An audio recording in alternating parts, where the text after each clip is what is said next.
Well, good morning and welcome, everyone. My name is John Smolinski. I'm the Executive Director of the Wakefield Lynnfield Chamber of Commerce.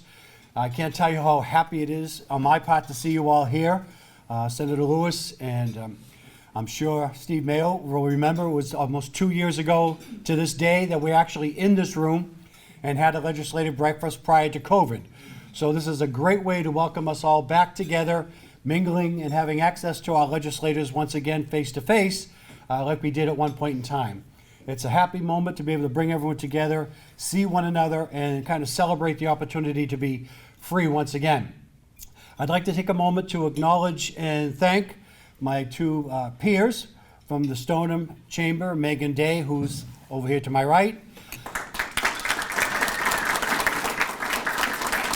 If you notice, Megan is sat as far as possible from her husband, Michael Day, the state rep. I'm sure that'll be a discussion sometime at home this evening, but we welcome Megan. Want to thank her in the Stoneham Chamber for participating here with us today. And also my peer, Lisa Egan from Reading, North Reading, over in this. Oh, why don't you sit any farther apart, you two? So Lisa's over here. Lisa, thank you very, very much.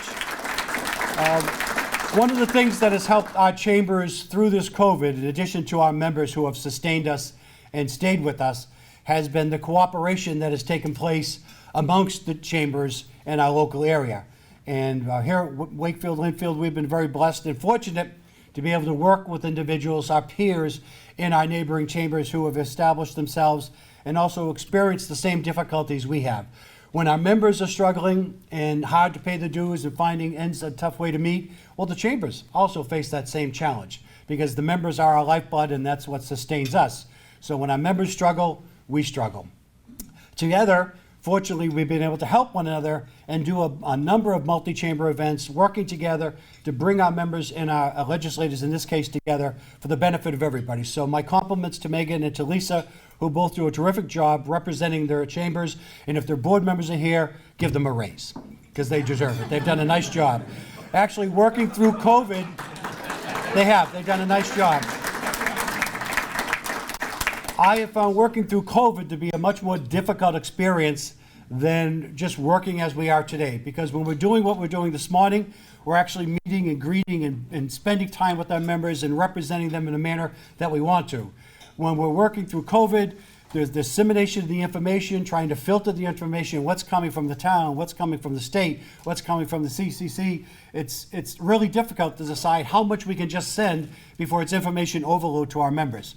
And that puts a lot of demand and challenges on the local chambers. So just so you know, even though we might not have been visible, we've all been working very, very hard for you, and we hope to continue to go forward with that into the future, now that we're all back. With that being said, I'd like to give some introductions of some of the guests we have here with us today. I'm going to start with our legislative group, which we're very fortunate to have a great state delegation on both sides of the aisle that represent us, and we're fortunate to be able to work with them throughout the year. First, instrumental in bringing this meeting together was working with Emily out of Senator Lewis's office. So we have Senator Jason Lewis in the room someplace. Over here, Jason. Thank you very much. Senator, I had this down, Jason, actually first time I mentioned 5th Middlesex District. I've got to get that right one of these times. Senator Crichton, 3rd Essex. His aide, Sean, is here. Sean, where are you? There we go. Sean's over there. He told me Senator Crichton took a sick day because he had a little shoulder surgery and couldn't get out of bed and make it today. So the senator is home drinking his coffee, reading his paper, and sent Sean here for him. So welcome, Sean. Thank you for being here. Also, we were expecting Representative Jones, the minority leader, to be here. Unfortunately, according to his aide, there was a tree limb that broke off and fell across his driveway. So he's home picking up branches and doing something in his driveway with tree limbs. You can take that for what it means. I'm not sure if he really does that or not. We also have from our district, one of my best friends for the last 30 years. I spent 35 years in Saugus prior to coming to Wakefield, and one of my best friends while I was in Saugus that was actually on the chamber board with me, our state representative and my friend Donald Wong. Donald? Donald's with the 9th Essex, and now I'm going to work right up the line for us. Representative Mr. Haggerty from the 30th Middlesex. Mr. Haggerty. The other half of the day team, Mr. Michael Day, 31st Middlesex. Michael. And then Representative Kate Lipper-Garabedian from the 31st Middlesex. 32nd Middlesex. Sorry, Kate. Also, some of our local officials that are here. Mine and your favorite town manager, Mr. Steve Mayo. Steve. Our town council was I know what side of my bread's buttered on, gentlemen. I said, please accept my apologies, but Steve, you are number one. I want you to know that. I'm going to send that to my wife. Well, at least you keep, never mind. Our town council chair was supposed to be here, Julie Smith-Galvin. She's not able to make it this morning, but I wanted to acknowledge her. Our town council, Ed Dombrowski. Ed's right here. Thank you, Ed. Another Wakefield town councilor, Maureen Butt. Maureen. Reading, our friends from Reading, the town manager, Fidel Maltese. Fidel, right here we are, thank you. North Reading town administrator, Mike Giliberto. Mike. And with that, we have a lot of chamber board of directors here from all three of our chambers. It'd be far too many and numerous to list them all, but from myself and Megan and Lisa, a personal thank you to these board members that have stuck it out with us and supported not only just the chamber, but us as individuals, because it has been a challenging position. So thank you to all of the board members that are here from all three chambers. Thank you very, very much. With that, I'd like to move on to the main part of our program this morning. As I said earlier, we started planning this 3 months ago. It took that long from what I understand because Secretary Connealy was on vacation, then he was busy, and so we actually didn't get a chance to actually schedule this till about 2 weeks ago when his office got back to us. So we're happy he was able to fit us into his busy schedule. He was going to be here at 8 and leave at 8:15, so we're already behind. And with that, we did have a lot of work done on our behalf. We worked very closely with Senator Lewis's office, who was able to orchestrate this for us. Contact a lot of our state delegation and represent them to us with the importance of this meeting. So with that, I wanted to thank Senator Lewis and introduce him and welcome him to the podium to introduce Secretary Connealy. Jason? Thank you, John. Thanks, John. Good morning, everybody. It's wonderful to be back together again. Although I do have to remember that tree limb story next time there's an event that I don't want to attend. Good one, Brad Jones. I want to thank John, and I want to thank Emily Graniff and Sarah Zyberg and Zach Crowley from my office for all the hard work to organize the breakfast today. And I want to thank my House and Senate colleagues. It's wonderful to be together in person, and all our municipal colleagues who are with us as well. And of course, I want to thank our special guest, Secretary Connealy, who I can certainly say has been, I don't think you've taken a day of vacation probably since this pandemic began, so it's one of the most hardworking people I know. As we all know, the past couple of years have been extraordinarily difficult for all of us. But particularly for many of our small businesses and for those sectors of the economy that obviously depend on in-person interactions. And so I do want to recognize and say how much we appreciate the work that our local chambers of commerce have done to assist our small businesses and our community nonprofits throughout the pandemic. I also want to add my thanks to John, to Lisa, and to Megan, and to all the board members of the Wakefield Lynnfield Chamber, the Reading North Reading, and the Stoneham Chambers. Just let you know that we recognize what you do, and we very much appreciate it. At the state level, in the state legislature, my colleagues and I have been focused throughout the pandemic on working very closely with the Baker administration, with our municipal officials, and with many other stakeholders to do everything we can to try to protect the public health and also to mitigate the economic impacts of the pandemic on our communities. It has required the state legislature to take many, many different actions both financial and legislation, policy that we've had to pass over these 2 years, including the passage in 2020 of a $600 million economic development bill, and the passage late last year of a $4 billion pandemic recovery package, which was funded with both federal dollars and state dollars. We will most certainly continue to stay focused on supporting our recovery from the pandemic in the months and probably years ahead, as well as, of course, addressing other challenges that are facing our region, such as improving our transportation systems, addressing the lack of affordable housing, improving mental health care and healthcare affordability in general, investing in child care, in education, including higher ed, job training, workforce development, and of course, dealing with the climate crisis that impacts all of our communities. I expect these are all topics that we'll be touching on during our conversation this morning. So without further ado, it's now my great pleasure to introduce the Massachusetts Secretary of Housing and Economic Development, Mike Connealy. Secretary Connealy has been the point person for the Baker administration in responding to the economic impacts of the pandemic on our Commonwealth, and he has been a tireless champion for the needs of our businesses and our communities. He joined the Baker administration in 2015 as Assistant Secretary for Business Growth and served as co-chair of the board of the Massachusetts Life Sciences Center. Prior to entering public service, Secretary Connealy had a long and successful career in private equity. Mike and his family live in nearby Lexington, where they've been actively involved in town government, education, and youth sports. Secretary Connealy.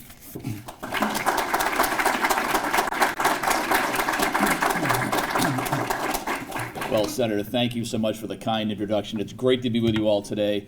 Thank you, John, for bringing us together. I think this is the largest gathering of state and local government people I've been in the presence of in about 2 years. I mean, seriously, it's wonderful to be back with our colleagues from state government and the legislature, local officials. It's really nice to be here with you today.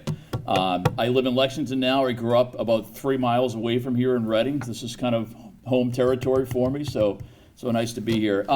I thought what I might do is offer a few comments on sort of where we've been, where we are now, and where we think we need to go from a housing and economic development standpoint. And it was 2 years ago this week, the governor declared a state of emergency, and we all embarked on a 2-year journey, the likes of which we'll never forget. And when I think back on that period of time, there'll be a lot that'll be said and a lot that'll be written. But for me, the thing that stood out the most was how hard we all worked together to get important things done. Executive branch, legislature, local government, true bipartisan cooperation. The healthcare system, community groups, everybody trying to protect our citizens and move our state forward. And the business community. I started doing a conference call now with Zoom with all the chambers of commerce around the state just about 2 years ago. We still do it today. The engagement by the chambers with us, with their members, has been terrific. I co-chaired the reopening advisory board with the lieutenant governor to come up with a safe, phased, data-driven strategy to reopen the state's economy. We had 75 business groups come forward to offer their thoughts on what a safe reopening meant. We had bankers working round the clock to process small business loans with their customers. We had 50 manufacturers in Massachusetts answer the call from something called our Manufacturing Emergency Response Team and started producing masks and face shields and gowns and other similar products when we all saw the global supply chain challenges. And of course, our life sciences ecosystem in Massachusetts, all the advances around testing and vaccines and therapeutics. This is a period of time that demanded our best.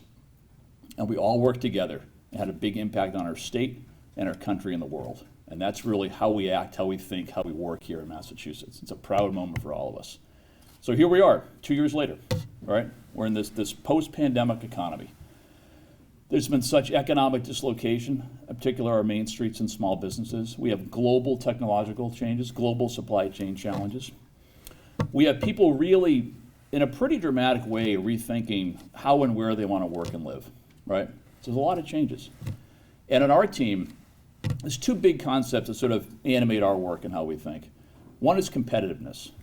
How do we make sure in a world where talent is more mobile than ever, and we've always been about talent, How does Massachusetts continue to develop, attract, and retain talent? How do we compete for jobs and opportunity? That's one concept. And the second is equitable opportunity.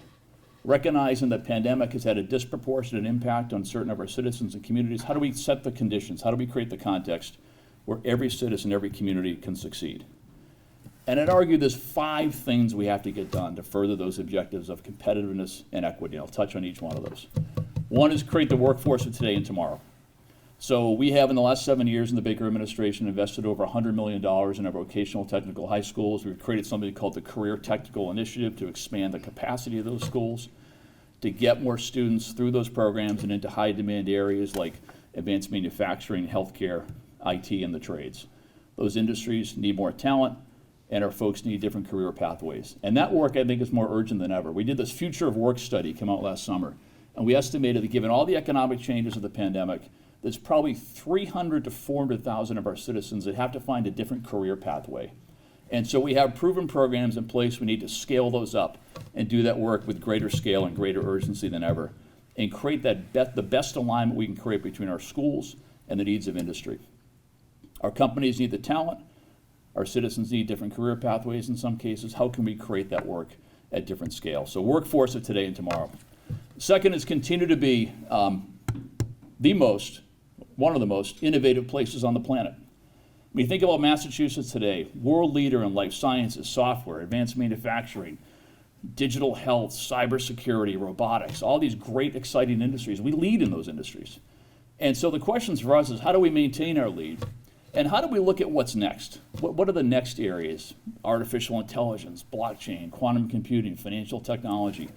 Identify the areas where the state can and should lead, where we have some natural competitive advantages, and develop and execute strategies to lead. And we run something I like to call the Massachusetts Playbook. Collaboration between business, academia, and government, right? To push the science, push the R&D, help our companies, expand the workforce. So innovation has been and always will be core to our success. Third is invest in our communities. We've invested, last few years, probably over $1 billion in our cities and towns through our MassWorks program, other of our capital programs, our Shared Streets and Spaces program, which has been very popular, has created more outdoor spaces for dining and commerce. We've given a lot of money for planning grants, helping our municipal officials rethink their downtowns. We have to do that work again at greater scale and greater urgency, and help our local officials reimagine, rethink, reinvigorate their downtowns. And the fourth item is small business. I'm so pleased to be joined here today by 2 of my colleagues, Larry Andrews, who runs Mass Growth Capital Corporation. Let's do it for Larry. And Sam Asker, who runs small business policy in our office. But Larry ran the country's largest state-sponsored small business relief grant program. $700 million for 15,000 small businesses. Literally saved thousands of companies in Massachusetts. So we've funded grants at record levels. We've funded small business technical assistance at record levels. And the question for us in that arena also is, what's next? How can we continue to be the most active, engaged partner for our smallest businesses? How can we provide them new tools and new capabilities? We have a program now called Empower Digital, helping our Main Street businesses do more online. Pretty exciting, right? All the changes in the economy, people doing more online. How can we help our Main Street companies do that as well? We've promoted our dining out, our Let's Go Out campaign, our My Local campaign, getting people to really think about where they spend their money. Before they make that online purchase, go down to Main Street, buy something there, right? So I would argue if we can execute on those things, workforce of today and tomorrow, most innovative place on the planet, strong communities, strong small businesses, our future is incredibly bright in Massachusetts, provided that we start to produce a heck of a lot more housing. And that's the fifth item. Now, I can't recall exactly when folks on our team, governor, lieutenant governor, and myself, started using the term housing crisis. But it was long before we ever heard of COVID-19. We have, in the last 30 years, produced less than half the amount of housing we produced in the prior 30 years. 1960 to 1990, 900,000 housing units. 1990 to 2020, 470,000. Okay? Now, this is a business crowd, so when supply falls and demand rises, what happens? Prices, okay? Among the highest and fastest growing rents and home values of any state in the country. Now, in 1980, we were about average for home value among the 50 states, okay? Which surprised me, because I always thought for all of our incredible attributes here in the Commonwealth, I always thought we were sort of a high-cost place. 1980, we were average. Today, we're number 3. We were pre-pandemic number 1 for rent for a 2-bedroom apartment. Now, the governor and I have the same joke. We like to say we want to be number 1 in things. Don't want to be number 1 in rent. And we track all kinds of metrics around housing. Housing production, rents, home values, vacancy rates are about half what stable vacancy rates should be. We look at the degree to which our citizens are deemed to be, quote, cost burdened by housing. If you're paying 30% or more of your income on housing, you're cost burdened. That's about half of our households. Shockingly, about a quarter of our renters pay 50% or more of their income on housing. So this has a dramatic impact on our households, our families, our individuals. People trying to start a life here in Massachusetts, seniors who want to stay in their communities, people at risk of homelessness. It has a big impact on our communities. When I travel the state, which I love to do, and I'm back out on the road now. I think my first year as secretary, I think I did 110 cities and towns. When I walk downtowns with our municipal officials, a lot of them say, you know, we need more housing. It's core to how they look at developing their communities.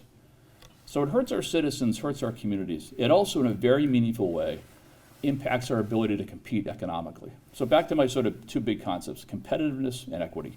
It's a huge equity issue, right? This impacts our lowest income households in a pretty dramatic way. We need to create more opportunity for our citizens for housing. It's a huge competitiveness issue.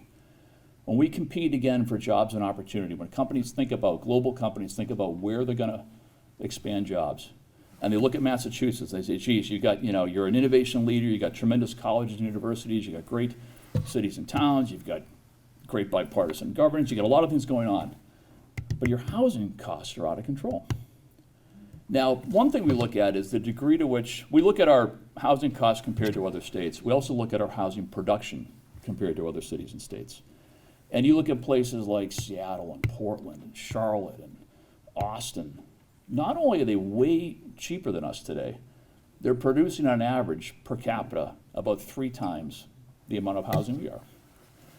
So that cost disadvantage we have now is only going to grow unless we produce a lot more housing. There was this article over the summer I read about Houston. Now, people probably don't think about Houston as a competitor for us in the innovation economy, but it's a very interesting article, and they basically said, okay, Houston's got huge energy companies, they have big healthcare facilities, and because of their presence in energy and healthcare, a lot of the big IT companies have set up there, Amazon and Oracle and others, okay? And they've got University of Houston, Rice, Texas A&M, they have universities. And they're trying to stitch all that together to create an innovation economy. And I said, well, okay, they're running the Massachusetts playbook I talked about before, right? Business, academia, and government. Then I looked at the cost of housing in Houston. It's 1/3 of us. Not 1/3 less, 1/3, right? So if I had my job in Texas, I know what I would do. I would try to create what we have here in Massachusetts, knowing that they don't have the innovation assets we have, but they've got something to build on and a lot cheaper cost. So we have to look very seriously at the cost of living here as a competitive disadvantage, and housing is first and foremost among that. We simply have to produce a lot more housing. Now in state government, I think we've done the things we can and should do with respect to housing. We have funded affordable housing at record levels in our administration, about $1.4 billion to create 20,000 affordable units. We have enacted, with the partners in the legislature, the most significant zoning reform in 50 years, the housing choice legislation, which makes it easier to rezone properties at the local level for housing. We have a requirement now that MBTA communities have a zone for multifamily housing. We've done the things we can and should do. But it's really incumbent on all of us, I think, to be housing champions. If you are pro-business, you must be pro-housing. This literally is the future of our state. If we can't produce enough housing, the future of this place looks very, very different. I think I'll close it off there, but I do want to come back to kind of where I opened up with this theme of collaboration. You know, we've always been a state that wants to collaborate, that wants to innovate, that wants to lead. And it's probably more important now than ever that we do so. And I very much look forward to the work ahead with all of you. Thank you very much.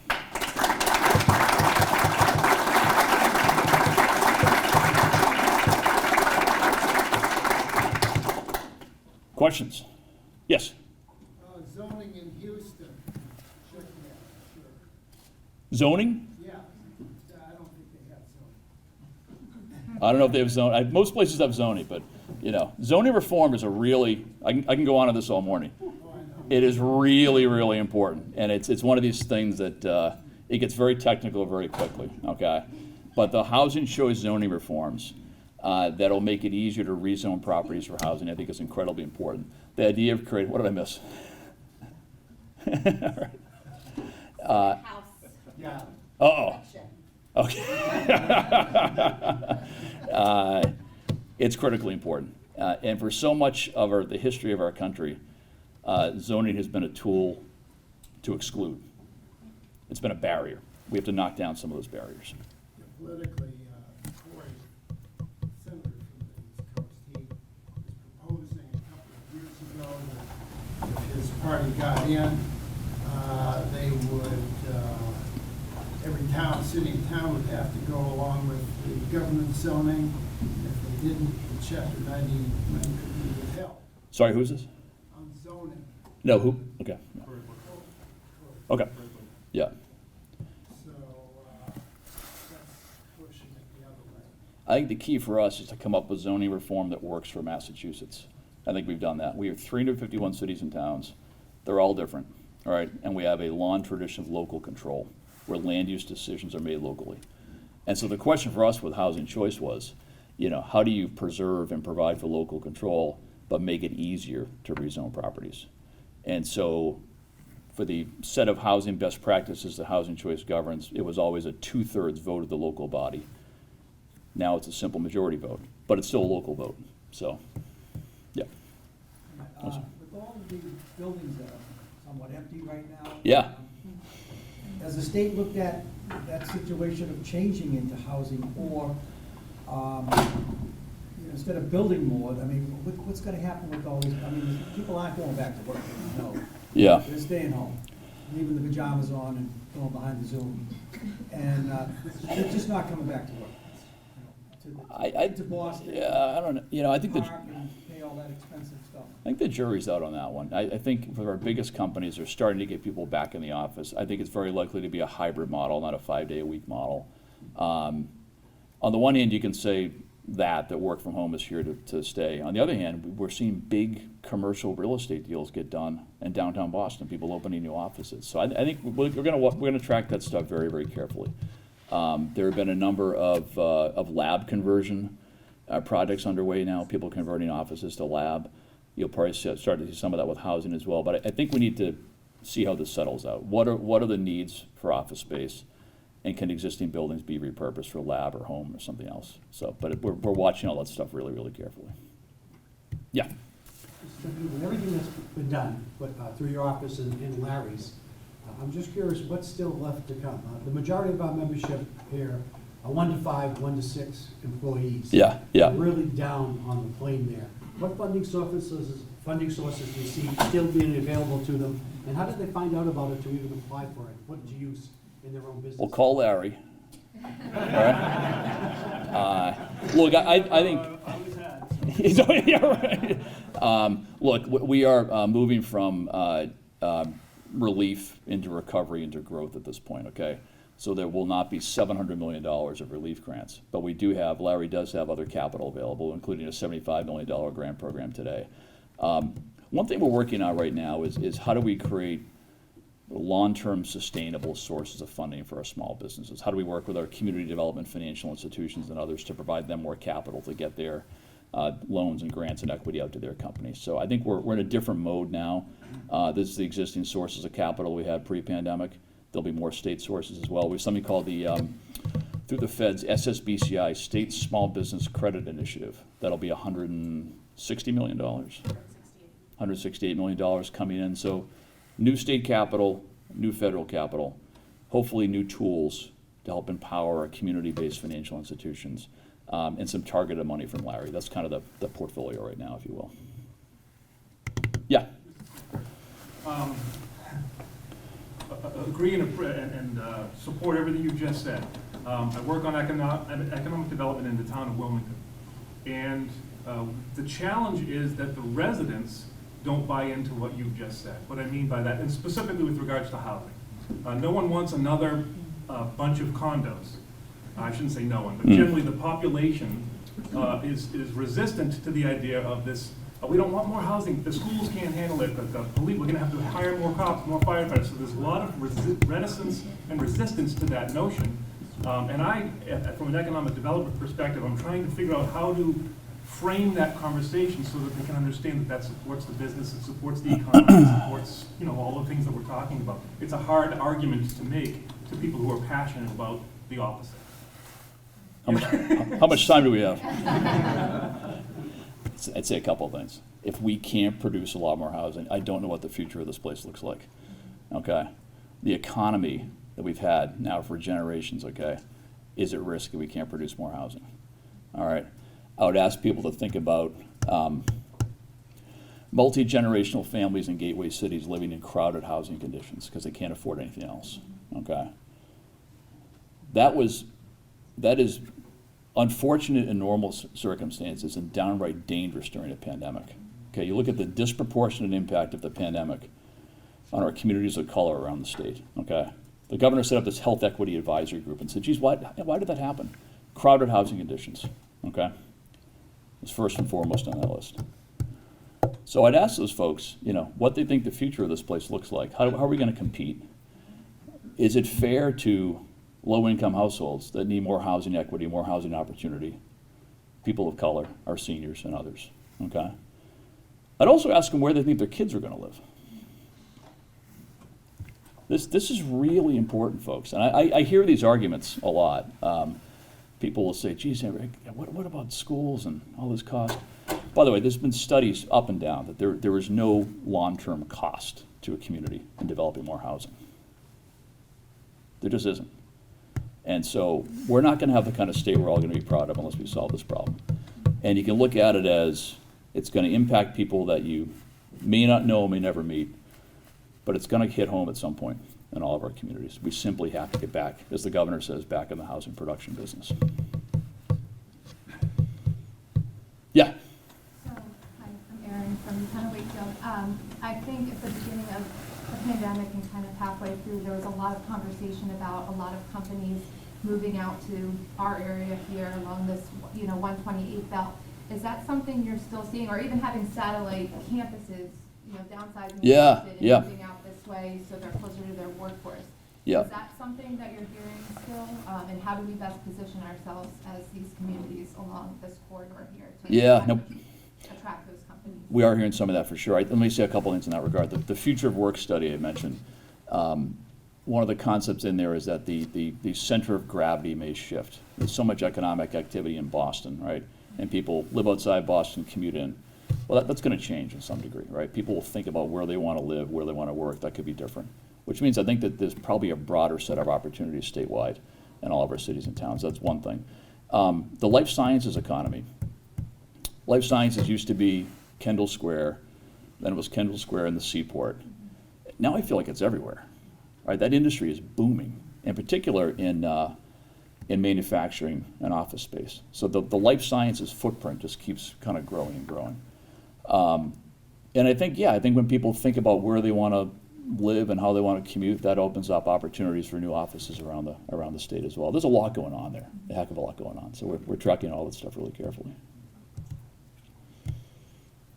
Yeah. What methods are you using to encourage communities to create more housing, such as the Napa strip mall concept or the MBTA transit route? What other ones are you using? I'm doing Chamber of Commerce breakfast to talk about it. No, it's the MBTA piece is really important. So as part of the economic development bill the senator mentioned, which included the housing choice zoning reforms, also included a requirement that the 175 MBTA communities have to have a zone for multifamily housing, where that housing can be created as of right. And we issued draft guidelines on that back in December. We'll get them wrapped up at some point early this year. That's really important stuff. And if you look at how we create multifamily housing in Massachusetts, there was a great study in this a couple of years ago. They looked at all the any multifamily housing at any scale, and looked at how the zoning worked on that. It was almost all done by special permit. It's really hard to get stuff done around here. Really hard, okay? I'm sure folks can relate to that, okay? And so the idea is to have some of this be done as of right. And it's not a production mandate. We're not saying you must produce this housing, but you have to zone for it. And I think that's part and parcel with having an investment in public transit in your community. That's one thing. We are, through the, I should have mentioned the Arpa Bill. So the state got $5.3 billion from the American Rescue Plan Act. We have $500 million now to spend on housing. So we asked for $1 billion, we got $500 million. I think we're going to come back and ask for more, guys. So. But we are trying to invest record levels both in home ownership and the production of affordable rental housing. And so on the home ownership side, it's split between down payment assistance and other products to help people buy a home and money to help create those homes to be produced. And on the rental side, more money for what we call our rental rounds. We do big financing rounds every year for affordable housing developers, and also a special amount of money for supportive housing for seniors and veterans. So I'd say for our strategy is the zoning reform and the capital, spending state capital to create more housing, and the zoning reform to free up the market to develop more housing. And also programs, I mentioned our MassWorks program. This is our biggest, probably the biggest tool in the economic development toolbox. It funds public infrastructure in our communities. And so over the course of the Baker-Polito administration, we've made $600 million of MassWorks grants that have created about 20,000 housing units. So we're attacking this a number of different ways, both with reforms and with capital, and encouraging people to be supportive of housing in their cities and towns. Yeah? Mr. Secretary, will those programs such as MassWorks be the vehicles by which the federal stimulus package will be delivered, or will there be separate ways in which the proposed federal... That's a great question. So we have the American Rescue Plan Act money, we have the bipartisan infrastructure money, we have some broadband money. There's a lot of different sources of money right now. And what we might do is try to use some of the American Rescue Plan money to sort of supercharge MassWorks and other programs. But it'll be when the governor made his proposal to the legislature on the ARPA money, our argument was, look, we have proven programs with a proven pipeline of projects. Let's put more money into those. And so we'll have some more of that conversation for sure. But there's a lot of money right now, both state and federal. What else? What did I miss, Larry? EmpoweringSmallBusiness.org. You'll find not only the $75 million that's out there now, we've got two other programs. Secretary talked about empowering digital, and then also Biz Empower, which is a matching crowdfunding grant up to $40,000, and again, that's for capital. So we've got 3 open programs for small business right now. EmpoweringSmallBusiness.org. Yeah. Does this group accept real estate businesses? It does. Okay. There's something funny there, isn't it? Yeah, I think most of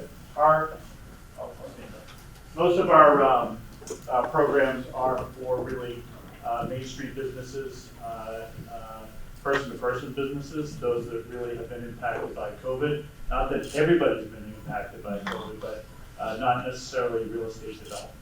But by the way, housing is created by real estate development. Okay. Absolutely, and again, this is something. As we have more additional money, that's something that we may be looking at that point. Secretary?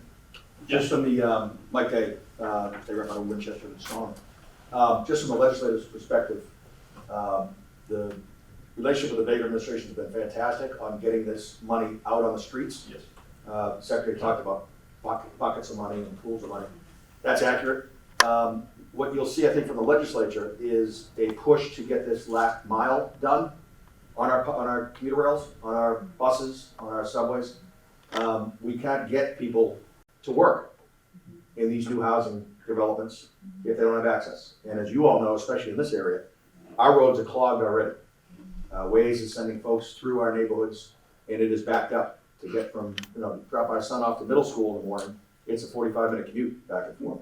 So the last mile project is hugely important to the legislature, making sure that the monies that are coming in for infrastructure get to mass transit so that our hotel workers, our life science workers can get to the jobs on time and back.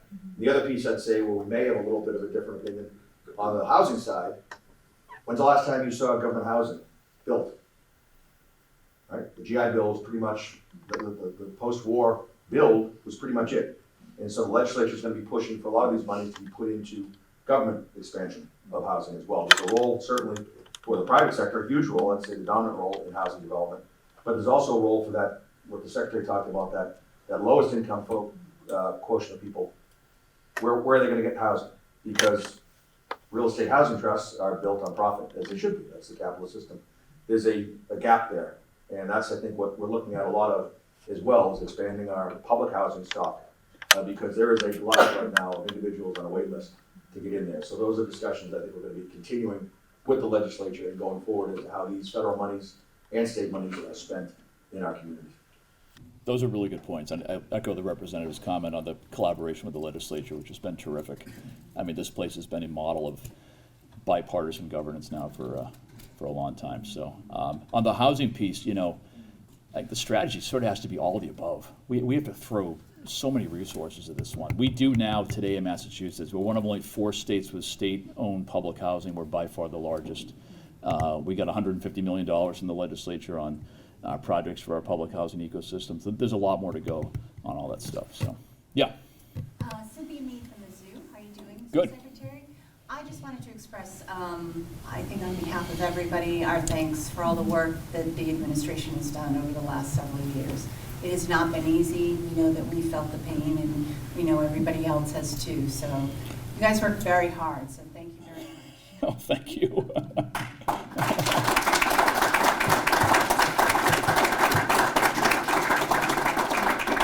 I appreciate that. The governor's leadership has been exceptional, to say the least. And it was about, just about 2 years ago, we started having a daily cabinet call with the governor. I mean, this is 24/7 for all of us for a long time, and his leadership is just exceptional. So, thank you. All right. Comments, questions? Anything you're hearing in your communities we should talk about? Any concerns? Yeah. Hi, Lisa Garoni, Mystic Valley Elder Services. I wanted to kind of agree 100% what you're saying about the housing issue. Yeah. We, with the direct care workforce, human service workers, those people can't be outsourced, and we're seeing it's really hard to recruit people right now. They want remote jobs, but we need people in homes with older adults and children with needs. So if we don't address housing, we are not going to recruit these people. We already have wait lists. I know you're hearing this from others, and again, the governor's been so supportive, Secretary Sutters, but it is really important for our communities and absolutely. as they age. Absolutely. Yeah. Good points. Well, we have the legislative delegation here as well. If you want to bring up any other issues that are on your mind. I'm just going to go sit down here. Anything's fair game, so if anyone wants to bring up anything else, Thank you, Mr. Secretary, and I take back the comment about you being on vacation. I was going to say, Donna Wong maybe put that up to me. I'm looking forward to vacation about, January 5th, 2023, I think. So until then. All right. Thank you very much. Mr. Secretary.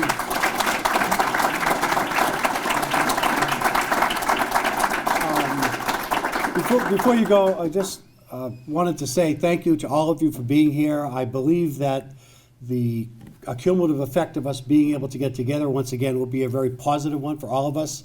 I think the strengths of our community is the rebar of what we're able to do here today, with businesses working together with the legislature, working together with the administration, our town and local officials being here to support us, to participate and listen to us and what our concerns may be. I think we're all looking for the same ultimate goal. That's a healthy and prosperous communities that we serve and live in. So with that being said, Secretary Connealy, thank you so very much. Larry, we'll all be reaching out to you for your pockets to try and get some of that money for all of us that we can certainly use. To our legislative state friends, all of you, thank you. for all being here to take time out of your busy schedules. I'm sure you have to get into the State House and get back to work.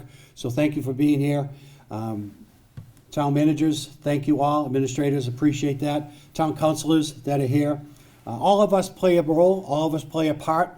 No one's an island, so it takes all of us to make this a success and a happy future for one and all. We all have different roles to fill, and if we all fill those roles collectively, we'll move this forward. So with that, thank you all very much for coming. I hope to see you all again real soon. Thank you to my cohorts, Lisa and Megan, for being part of this. They very humbly have sat in the background, but they did a great deal behind the scenes to bring this together. It was a team effect, not just one individual. So congratulations to all of you. Thank you again. Have a wonderful day. And if you need to grab one of the legislatures on the way out, be my guest. Thank you very much. Bye-bye.